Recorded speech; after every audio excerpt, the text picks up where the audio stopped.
Welcome to HR.com Live. This podcast is produced by HR.com, the #1 destination to help 1.7 million HR executives maximize human potential and drive extraordinary business results.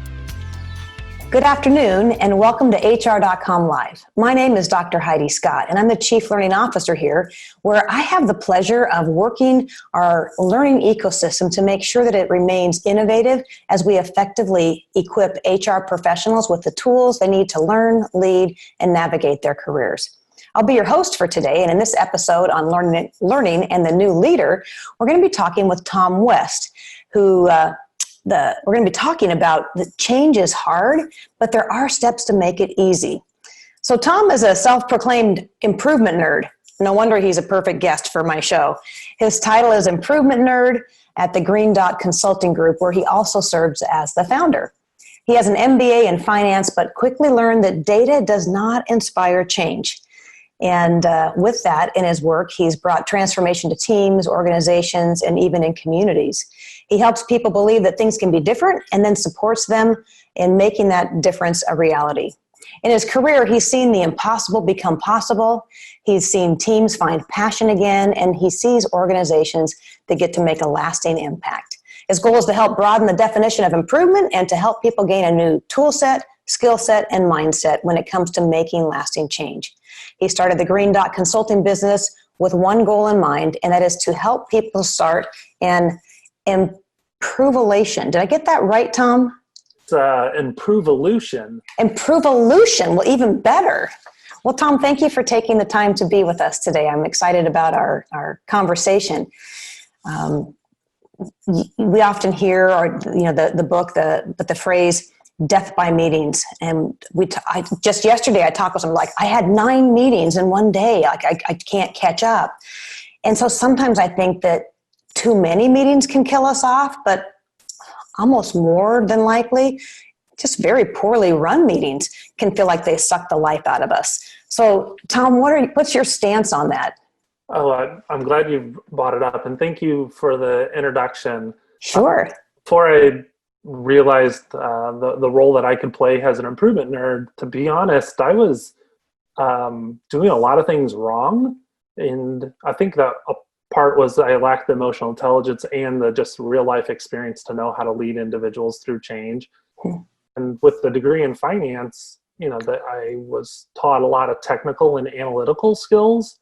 So when I went and led teams, that was my comfort zone. So I'd try to motivate them and influence them with data. And I would, basically approach it as, here's what I want you to do, how I want you to do it, and why I want you to do it that way. And it got results, but it really didn't help me create relationships. So the improvement nerd idea came about in just admitting that I wanted to have fun in my work, and I wanted to meet people where they were at and support them in their journey and to start why. And once I switched those things, I enjoyed my work, and the people I worked around, they had a lot of fun and they made huge impacts. So excited that journey has helped me have a great career, meet a lot of great people. And now as I'm out on my own, I feel like I'm just that the world's a lot more hopeful than I thought when I was just inside the 4 walls of an organization. Like, that's all I can think about was what was my job and what my responsibilities. And now that I'm out and about, things are just so much brighter, and there's such a big picture about what changes are necessary and how you can make those changes happen. And big ideas are oftentimes inspired in 2 ways, out of desperation or inspiration. And as organizations act to realize these visions, oftentimes they have a good plan. However, they lack the other part of that plan, which is the ability to execute it. And the only way to really drive action around a strategy or a priority is to bring systems and structures around it so that individuals understand first what's expected of them, but then that they are aligned in a way to where they're effective. And meetings are a big part of that, because it's in these weekly or daily huddles where individuals come together and they connect and they talk about where they are today and what's going on and any barriers that they might be experiencing. and where they want to go next. And meetings is one of those touch points where that conversation happens. And I think a lot of organizations struggle because, one, they have disdain for meetings. That's probably because the meetings aren't that effective. And as such, they like schedule their meetings for, oh, we'll talk about this every 2 weeks or every month. And that's just not routine enough. You want to be touching your project. You want to be talking about your vision and the action you're taking to get there very frequently and learn as you go. And to me, meetings is that touch point where people can come together and make sense of reality and adjust and take that next step forward. So when people might have even those that are listening or watching right now, or after watching a recording of this, when they think about meetings, oftentimes they think, man, meetings are just the bane of my existence. What's your take on that? So are they? There's research that indicates that, yes, there's a lot of organizations that are wasting resources in the form of meetings. So that's something that we have to be aware of. Within our industry, one of the biggest suck on our resources are our meetings, especially those that are ineffective. And sometimes we just have to accept that not everything needs to be a meeting. So there's process, there's an algorithm that organizations can be using to make decisions on, should this be a meeting, yes or no? If so, what kind of meeting? Because there's alternatives to meetings. There's the opportunity to post a bulletin or share information through the internet.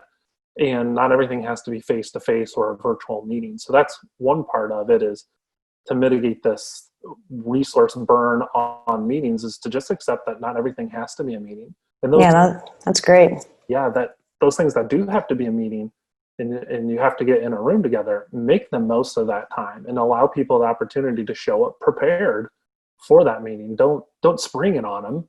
Don't the morning of, like, here's the agenda. By the way, you're presenting. You're just setting the meeting up to get sideways. And if you prepared and do the necessary work in advance of the meeting and share your agenda in advance, a well thought out agenda in advance, I think people can come prepared, and you're going to have a different outcome as a result of that. So it sounds like there's two keys I've just heard you say. One would be, do we need a meeting? Is this the right method of communication? The other is, if it is, and you need to have a meeting, put together an agenda ahead of time so people can prepare and they understand the context of what they're showing up for, and they're prepared. So I've heard you say a bad process will be a good person every time. Yeah. Kind of an oxymoron there. So let me repeat it again, and then tell us, what do you mean by a bad process will be a good person every time? So that quote is from Deming. It's modified when Deming was at his peak of his career and influencing not just our nation, but the global economy, of the importance of continuous improvement. He had a lot of great quotes, and the one that really resonated with me as I studied to become a project manager and a black belt, now I'm a master black belt, was this concept of systems thinking, and that our processes are assets. And these processes, when we create them, oftentimes we're operating under a certain set of assumptions. In an ideal state, like, we're intentionally creating our processes, but more common than not, our processes just occur organically. Like, they weren't thought out, they weren't designed with the customer needs in mind, they weren't effectively communicated to the operator, and the operator wasn't effectively trained. So a lot of processes that we expect people to use day in and day out really don't work for us. They work against us. And for me, I want to wage war on bad process, because, one, those processes, maybe in some instances they're giving us good results, but maybe that's intermittently and it's not highly reliable. And we have this opportunity to improve those processes and give better experiences to the people who depend on them for goods, services, but also the people who work within them day in and day out. In your career, if you were in an operational role, just think back to the time where you were trying to get something done and your processes were working against you, and it was just frustrating you, and you felt like you were hitting barrier after barrier after barrier. As that happens, individuals are likely to experience burnout, and lack of self-confidence. And it doesn't have to be that way. If we create cultures where people feel welcome to talk about the process and honor it, say, we're thankful that we have a process. We're thankful for the people who helped create these processes to get us where we are today. But reality is that that's a foundation for us to improve upon. And to show respect, the best thing we can do is to try to make these processes better. And if you create a culture where people feel welcome to contribute their ideas, I think, one, you're going to see your processes become better, and individuals then are going to be able to provide better service and experiences to your customers. And that's going to fill their cup. No operator wants to show up day in and day out to do a bad job. They want to show up and they want to make an impact. They want to make a difference. And oftentimes the only thing that's preventing them from doing that is bad process. So change that. So it sounds like the third step you're talking about is get a process, make sure it's the right one. Sometimes when we think about process, I think it can be tempting for a leader to think, you know what, I'm just going to create this on my own because I'm the leader. I think I know best. I think I have a plan. I have a vision of how this should be. I'm just going to create this process. That's tempting, but tell us maybe, what are your thoughts on that? That is definitely something that plays out in the lives of leaders and within organizations almost daily. One, we've incentivized leaders to be problem solvers. They've been promoted because of it. Most of their training and background, if they came from a business school, was around you are a leader, you're a person of authority, and your role is to be decisive and to make decisions.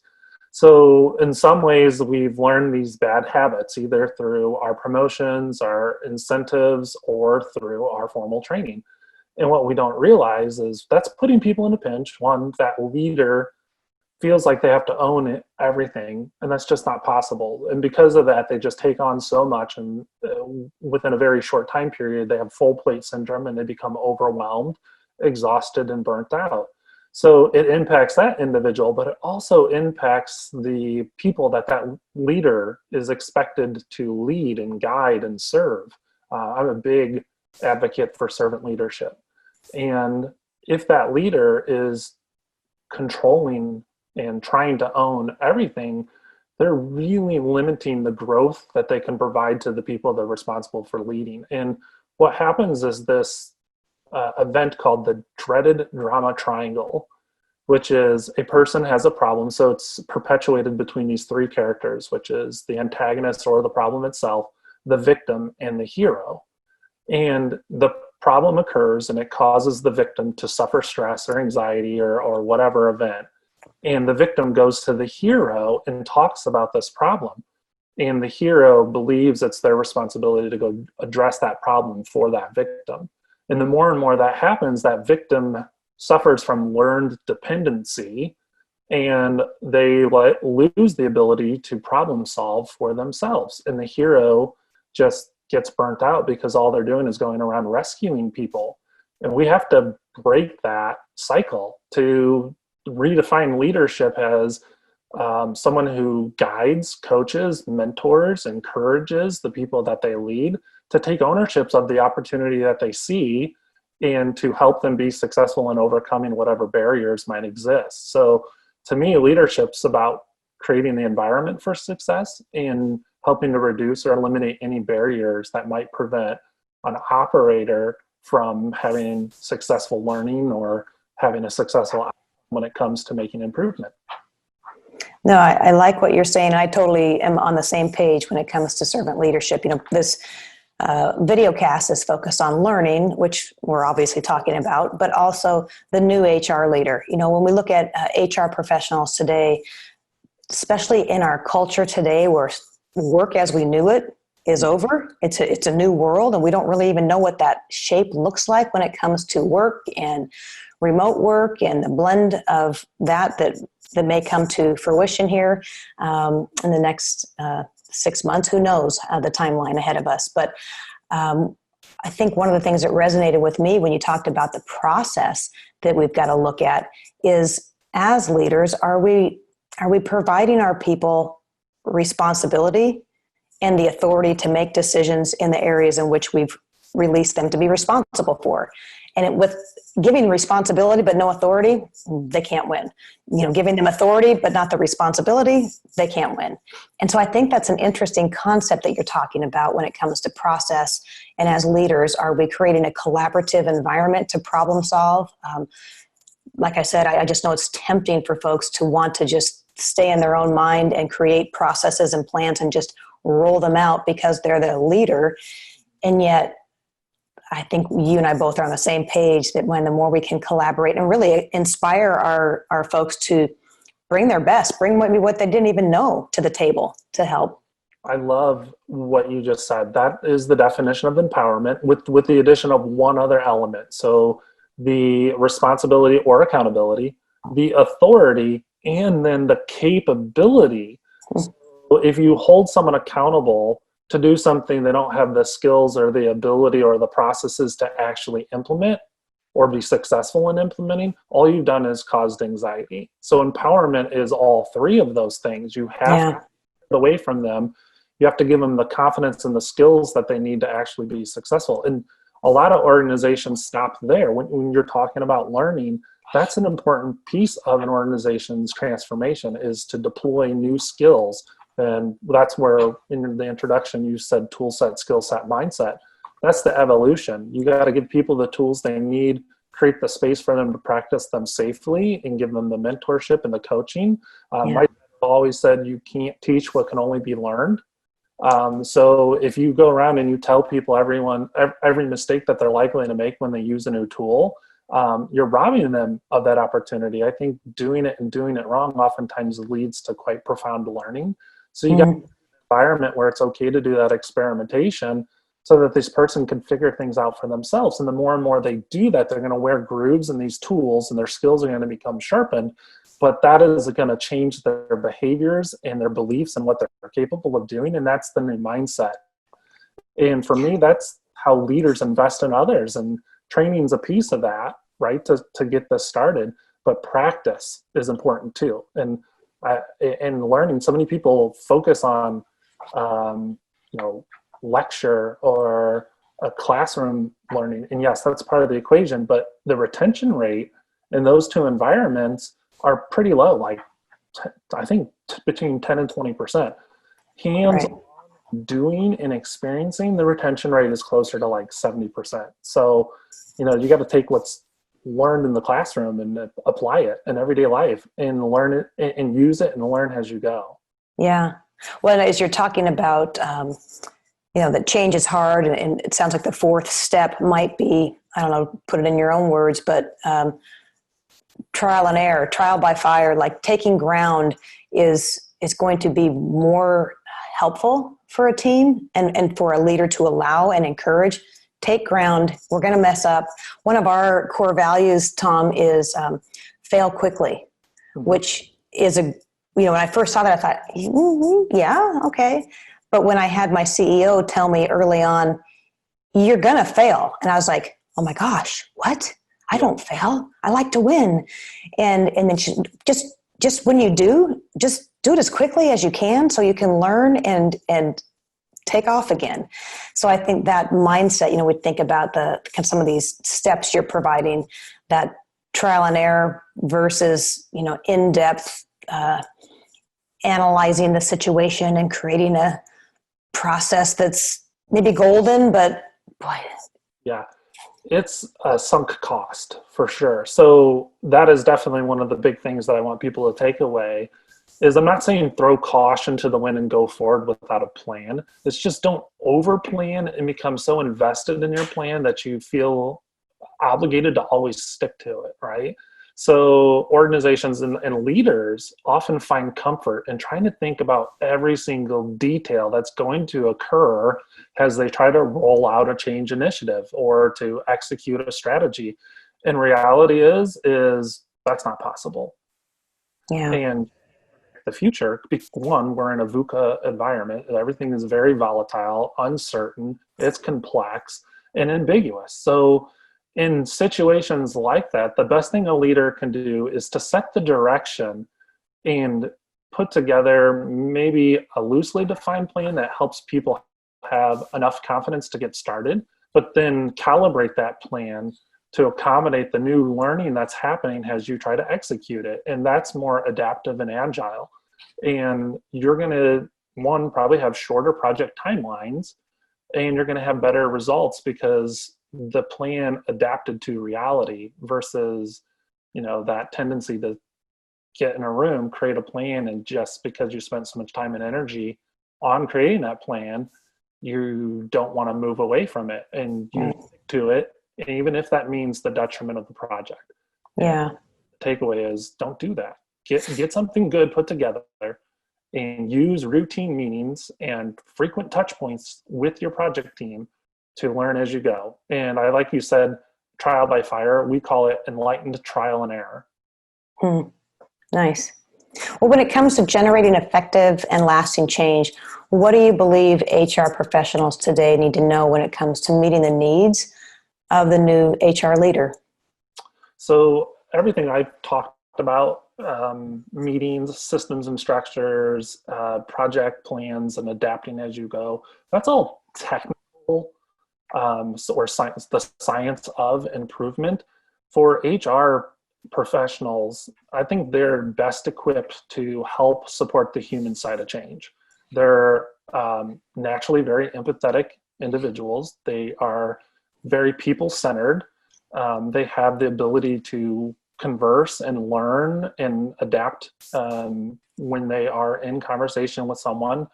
And those skills oftentimes are in transformation. You have everyone focusing on what's the data say, or what's the project plan, or what's our process. And yes, those things are important, but they're only half the equation. And oftentimes projects fail because they don't focus on the human side of change. And HR leaders can be role models within organizations because they come with those skills innately. They understand culture and they understand people and they know how to build relationships. And I think that's what makes them unique and an asset in any organization. No, that's great. So to just recap, we didn't know we were going to come up with 5, but I kind of counted five steps that you talked about today of, is it a meeting? First off, if it is, have an agenda. The third one, create a process that's a collaborative process of creating the process with your team. And then the fourth, to use your terminology, provide enlightened trial and error learning. And then the fifth one, as HR leaders, engage the head and the heart of your team. Yes. Yeah. So one last question, Tom. Because you're an improvement nerd, a learning nerd like myself, what are you reading that you think that I and our listeners and viewers may want to have on our bookshelf? I'm a book junkie, so thank you for asking me this. We probably could have done a whole episode on like the must-read books. Yes. I love to read, and I'll read probably 3 or 4 books at a time. And because of that, like I come across these nuggets, and to celebrate these brilliant ideas, I've created a splash page on my website about here's the books I think everyone should read. Great. And so I would encourage people to check them out. I encourage people who want to be thought leaders or make an impact to create their own list and to share that list on social media and to talk about the things that they're passionate or nerdy about. So a book list was one of those ways that I allowed my inner nerd to start to come out and be present in the world. So some of the books that I've loved along the way is Chief Joy Officer. Talks a lot about the role of a leader as a servant and the importance of culture and psychological safety, that if you can create an environment where people feel that they belong and they're able to show up and be their authentic selves, not only is your organization going to be successful, but you're going to help to create things that are immeasurable. You're going to give people purposeful work, and they're not only going to enjoy what they do, but because the work they're doing creates energy while they're away from their everyday lives. So, a lot of us, we spend 40 hours a week, many more than that in our jobs. And that's a lot of time away from your family. I think it was someone from Cisco said that you spend more time with your employees and your teammates at work than you do your own family. And so if that time away is spent in processes that suck, in meetings that suck, and you don't feel like you're making any progress, that's a big chunk of your life that's kind of swirling and stressful. And reality is that stress, it's not going to stay just in your work environment. That stress is going to go home with you. So this book's all about the ability to give people purpose. And if you can do that, you'll help them be a whole self so that they could be good at work and they could be at home. And to me, I've thought that way for a long time. And once that book came forward, I was just like, oh my goodness, I love everything about this. So well, I think everything that you read, I'm going to pick that book up and read it. I think it's especially important now that we have most of the workforce working remotely. So they have new challenges in balancing work and family when right outside your door are your little ones. That's reality, that they're saying, Daddy, when are you going to be done? And that's a different stress than people have faced before. That's very true. Yeah. I didn't hear your kids, by the way, but before we started recording this, my wife was in the backyard playing lawn darts with them because it's nice here in the Midwest. So Hagen, he's our oldest, he came in and he's like, Daddy, Mommy cheated in lawn darts. And he was trying to get me on his side. And I'm like, honey, like your mommy would never do that. I think you don't understand the rules. So you just missed him. I bring up my family because they're an important part of who I am. And you're right, even though they're super, super important right now, as much as I love them, we're in a situation where we're quarantined and we're trying to figure out how to balance or integrate them into our work. Whereas before, like it was easier to compartmentalize it. But yes. Glad to have not been shoved into this new reality. As of recent, I made this choice to work from home last year. But when I made it, even though I volunteered to start my own business and start working from home, it was still super stressful, and I had a whole bunch of anxiety. So I know what people are going through right now because they didn't make these choices. Yeah. Well, Tom, I want to thank you for taking your time to share your experience and insights with us. And thank you, everyone, for watching. And don't forget to check out our archived episodes on HR.com. We release new episodes regularly so that you can stay up to date on all things HR. Have a great day. Cheers. Thank you for listening to HR.com Live. We have new episodes daily to help you maximize your potential. Be sure to check out our archives on HR.com and share it with your friends. Cheers.